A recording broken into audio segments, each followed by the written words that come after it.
Hoje, a gente vai mergulhar numa condição médica bem séria, súbita e muito dolorosa, a pancreatite aguda. É uma daquelas emergências que começam de um jeito bem chocante, eu diria. Pois é, essa pergunta pode parecer dramática, né? Mas ela descreve literalmente o que acontece na pancreatite aguda.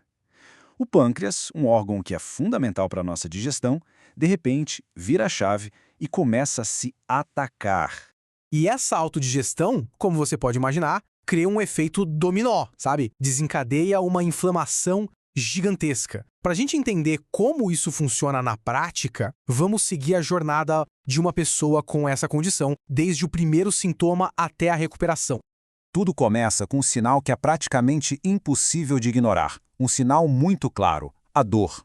Essa aqui é a dor que basicamente leva todo mundo correndo para o hospital. É descrita como uma dor muito, mas muito intensa e profunda, bem na boca do estômago, que muitas vezes parece que está atravessando o corpo e saindo lá nas costas.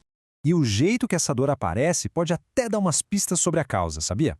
Em casos de cálculo biliar, ela vem com tudo, de uma vez. Já quando está ligada ao álcool, pode ser um pouco mais gradual. O fato é que ela não vai embora fácil, não. E quase sempre, uns 90% das vezes, vem junto com náusea e vômito. Ah, e uma curiosidade. Muita gente percebe que inclinar o corpo para frente dá um pequeno alívio. Bom, com uma dor dessas, o destino é quase sempre o mesmo, a emergência de um hospital. E chegando lá, a equipe médica precisa confirmar o que está acontecendo, e para isso, eles seguem um protocolo bem claro. O diagnóstico, na verdade, é bem direto. Ele se baseia numa regra super simples, mas muito eficaz, que eles chamam de regra 2 de 3. Basicamente, de 3 critérios possíveis, só precisa confirmar 2 para fechar o diagnóstico. E aqui está o pulo do gato dessa regra.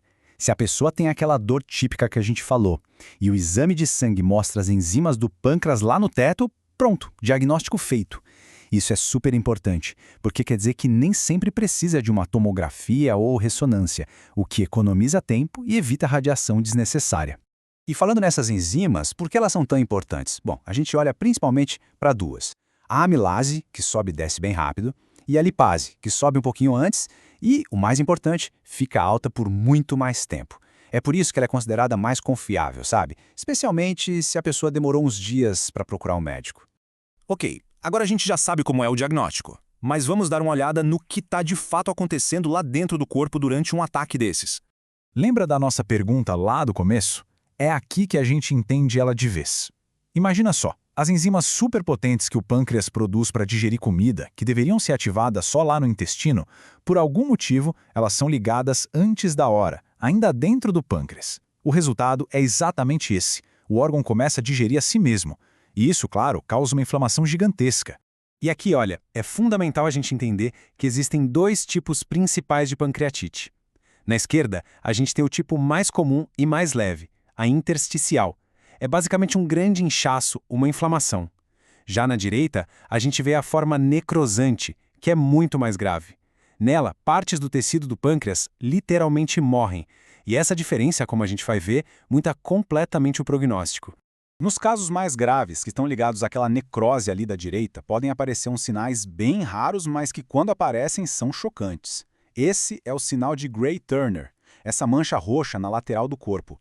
Ela indica um sangramento interno. É bem raro, só uns 3% dos casos, mas é um alerta visual muito claro de que a situação é grave. Tá, então o que acontece com a maioria das pessoas que passa por isso? Vamos ver um pouco sobre a evolução da doença e as chances de recuperação. E aqui vem a boa notícia, e é uma ótima notícia mesmo. A grande maioria dos casos, tipo 80%, são daquele tipo mais leve, a intersticial. E na maioria das vezes, com tratamento de suporte no hospital, como hidratação e controle da dor, o quadro melhora e se resolve em uns 3 a 5 dias. Esse gráfico aqui mostra, em números, por que aquela distinção entre os tipos é tão, mas tão crítica. Olha a diferença. A mortalidade na forma leve, a intersticial, é baixinha, uns 3%. Mas na forma com necrose, esse risco pula para 17%. O risco geral, felizmente, é baixo, mas ele está totalmente ligado à gravidade do ataque. Mas e os outros 20%? Bom, essa é a minoria que desenvolve as formas mais graves. E nesses casos, aí sim podem surgir complicações bem sérias, como falência de outros órgãos, tipo rins ou pulmões, ou o acúmulo de líquidos e pus ao redor do pâncreas. E para fechar nossa análise, falta responder duas perguntas cruciais. Primeiro, por que isso aconteceu? E segundo, o que vem depois? A lista de possíveis causas é bem grande, na verdade. Mas, na prática, duas delas são responsáveis pela imensa maioria dos casos.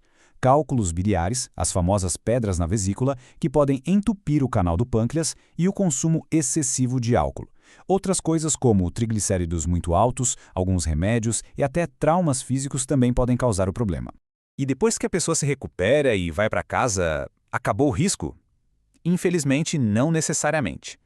Quase 1 em cada 4 pacientes vai ter um novo ataque no futuro. E o problema é que, a cada novo episódio, aumenta a chance dessa inflamação se tornar algo crônico, um problema de longo prazo. Então, no fim das contas, a gente pode pensar na pancreatite aguda como um incêndio repentino e violento dentro do corpo. Para a maioria, felizmente, o fogo se apaga. Mas isso nos deixa com uma pergunta importante no ar. O que acontece quando, em vez de apagar, essa inflamação continua ali, queimando em fogo brando? Bom, aí a gente já entra no campo da pancreatite crônica, mas essa é uma história para uma outra análise.